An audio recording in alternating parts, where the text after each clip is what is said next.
Bu, ibu-ibu kalau mau tanya sama mereka gampang kok, Bu. Sampaikan aja, mazhabmu apa sih? Syafi'i. Sampaikan, Bu, sama mereka. Tolong ya, tolong lisan saya ini panjangkan ke mereka. Sampaikan. Ada ndak ajarannya Imam Syafi'i nyekar terus tahlilan 7 hari, 40 hari? Ada ndak ajarannya Imam Syafi'i? Kalau ada, saya minta kata-katanya Imam Syafi'i itu. Dia yakin, demi Allah saya bersumpah, saya Abu Aslam bersumpah atas nama Allah. Imam Syafi'i justru mengatakan itu perbuatan mungkar. Ada seorang Wahabi, dia menyatakan bahwa tahlil tidak pernah ada.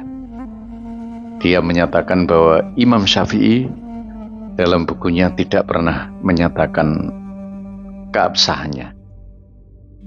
Sambil berambisi, berapi-api menuntut dalil dan meminta kepada jamaahnya untuk menyampaikan hal itu kepada orang-orang yang bisa menjawab. Hari ini saya akan memberikan jawaban dengan menggunakan air, karena kelihatannya dia berapi-api seperti halnya kering kerontang.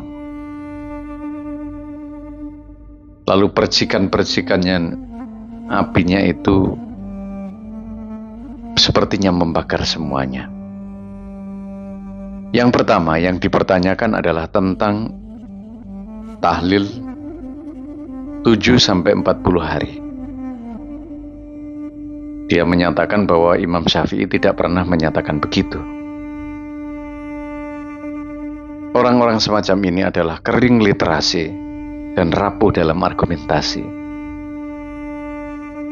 Dia tidak pernah membaca atau tidak pernah mengerti dan memahami serta mengkaji bagaimana dasar-dasar yang disampaikan oleh para ulama. Dia hanya menyalahkan bahwa tahlil tidak ada.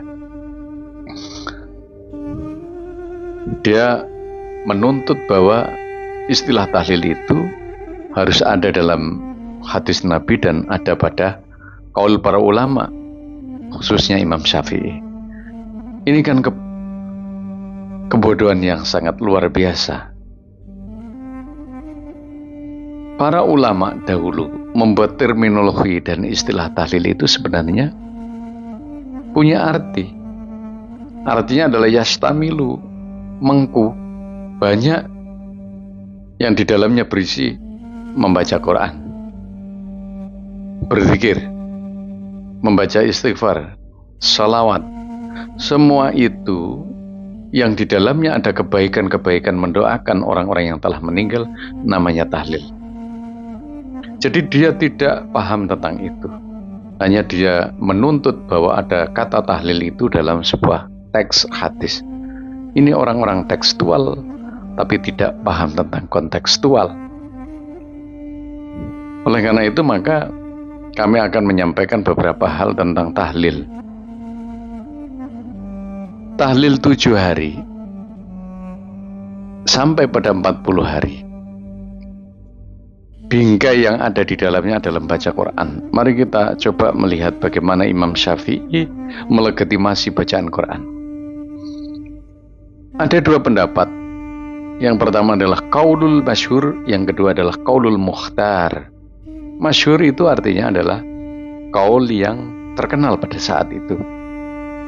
Tapi qaul masyhur ini dipotong oleh para ulama Salafi Wahabi. Apa qaul masyhurnya? Qaul yang pada saat itu terkenal. Qaulnya adalah begini. Orang-orang yang membaca Quran itu tidak akan sampai kepada orang yang meninggal. Tapi dipotong. Padahal terusnya adalah kalau tidak ada niat. Nah, ini yang dipotong. Artinya adalah dia memotong sebuah ucapan Imam Syafi'i. Padahal itu ada terusannya, memutilasi apa yang disampaikan oleh Imam Syafi'i. Ini kesalahan pertama.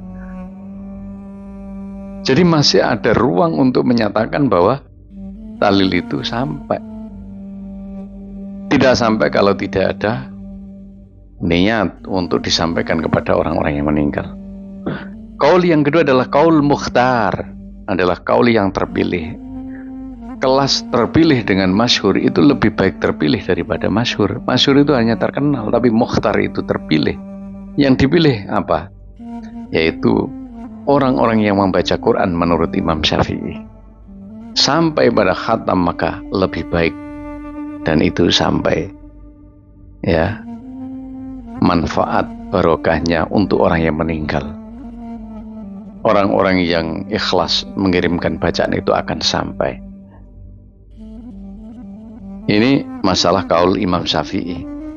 Jadi Imam Syafi'i itu melegitimasi tahlil sebenarnya. Masih banyak lagi. Kalau ada yang mengatakan Imam Syafi'i itu tidak suka dengan tahlil, dengan menggunakan makalah beliau, ya, yang disalah definisikan, yakni akrohul maktam. Saya tidak suka dengan maktam. Maktam dianggap sebagai tahlil. Itu salah besar. Maktam dengan pesta makan dengan sedekah itu beda. Kalau orang-orang tahlilan itu dengan berkat, dengan sedekah, dia tujuannya lidaf'il bala. Tapi kalau pesta setelah kematian bagi orang-orang bodoh atau orang jahiliyah adalah kegembiraan setelah ditinggal oleh orang dan dia mendapatkan warisan. Itu saja sudah salah. Kemudian yang kedua sekarang, penguatan dari hadis.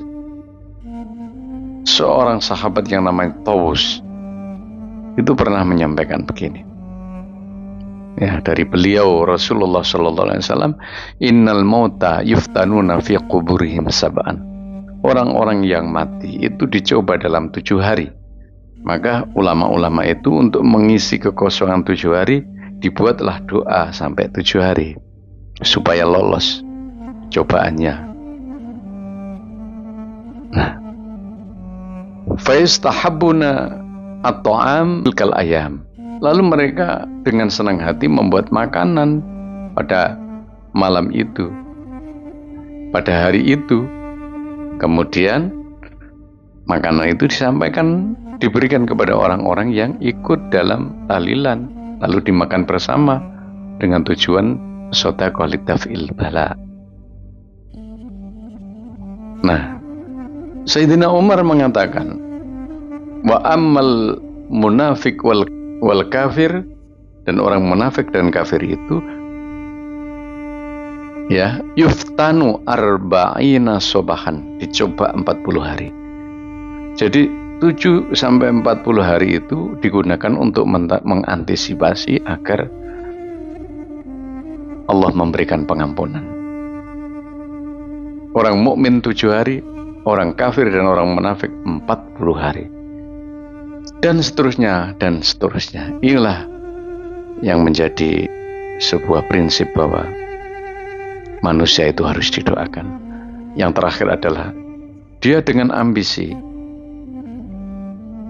ya, dengan bersumpah supaya dapat dalil Al-Quran, wala tuti kullu khallafim mahin.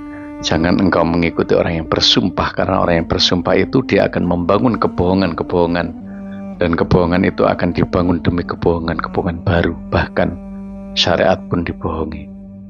Kita ikuti para ulama, kita tahlil sampai mati.